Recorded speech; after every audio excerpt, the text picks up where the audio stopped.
Invasi hampir memasuki masa 1 tahun, sejumlah pihak di Ukraina banyak yang melakukan kegiatan sosial demi membantu warga yang terdampak akibat invasi tersebut. Menariknya terdapat sekelompok orang yang tergabung dalam organisasi kemanusiaan yang menyimpan pasokan bantuannya di dalam bunker demi keamanan.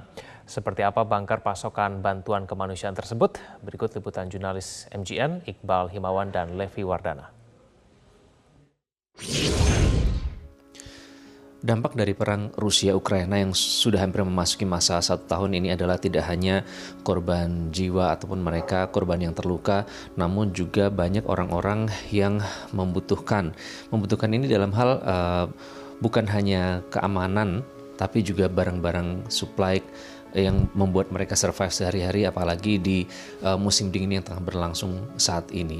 Nah, kebutuhan itu tentu saja tidak bisa mereka penuhi sendiri karena banyak dari mereka yang rumahnya terkena serangan udara sehingga mereka harus mengungsi ataupun harus menginap sementara di rumah kerabat atau keluarga, atau bahkan mungkin sampai sekarang tidak tahu harus kemana karena serangan udara hingga saat ini masih terus terjadi di kota Kharkiv. Nah, saat ini saya dan jurnalis MGN Levi Wardana tengah berada di kota Kharkiv di Ukraina yang juga masih harus menghadapi serangan udara yang secara berkala berlangsung.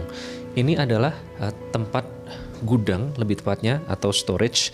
Di gudang inilah barang-barang kebutuhan yang dibutuhkan oleh orang-orang tadi ini disimpan. Ini nanti akan didistribusikan oleh para relawan yang berasal dari sekitar kota Kharkiv untuk nanti bisa dibawa ke mereka yang membutuhkan.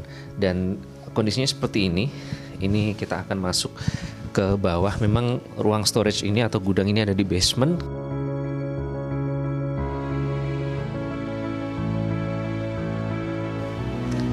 Hello sir, how are you? What's your name? Добрый день, меня зовут Константин. Konstantin. Jadi Bapak Konstantin ini adalah yang yang punya kewenangan di sini, yang tahu supply-nya berapa banyak dan nanti akan didistribusikan kemana. Thank you so much, Mr. Konstantin.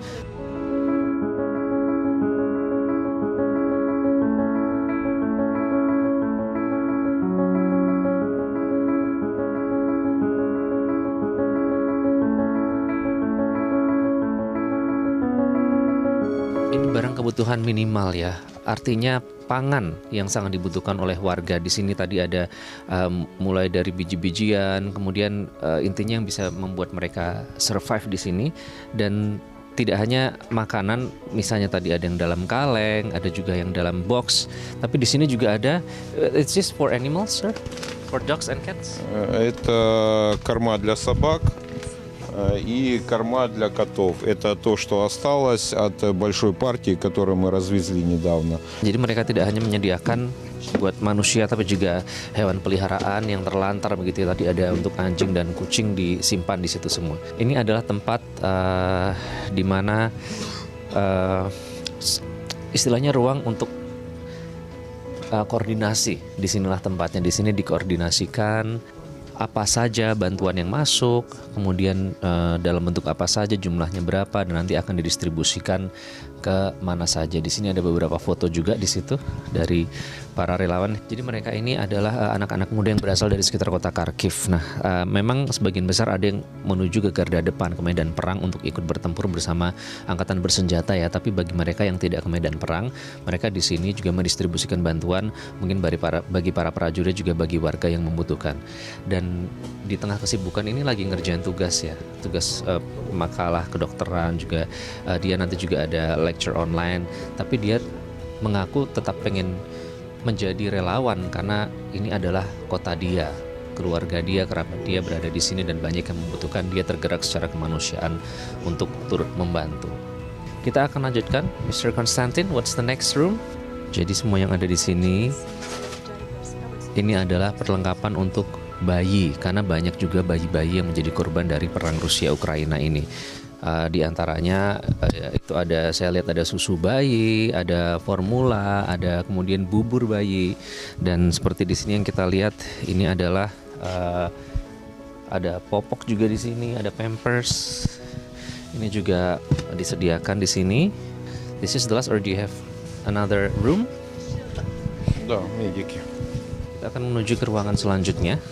Ya, kalau saya lihat sekilas, ini adalah ruang obat-obatan atau medical supplies. Okay, and what's the next room, Mr. Konstantin? В этой комнате, когда у нас идут бомбежки, нету света по городу, учатся дети. Jadi sekilas ini adalah ruangan, kalau kita melihat ini ada stiker-stiker anak kecil ya. Memang ini adalah ternyata pada saat ada serangan udara, anak-anak kecil ini bisa datang ke sini, terutama mereka yang bisa di usia sekolah, atau mungkin tidak hanya anak kecil saja, mereka yang di usia sekolah datang ke shelter atau ke bunker ini untuk bisa mendapatkan pendidikan dengan fasilitas yang disediakan oleh para sukarelawan di sini. So there's internet connection here. They can use. Да, интернет есть.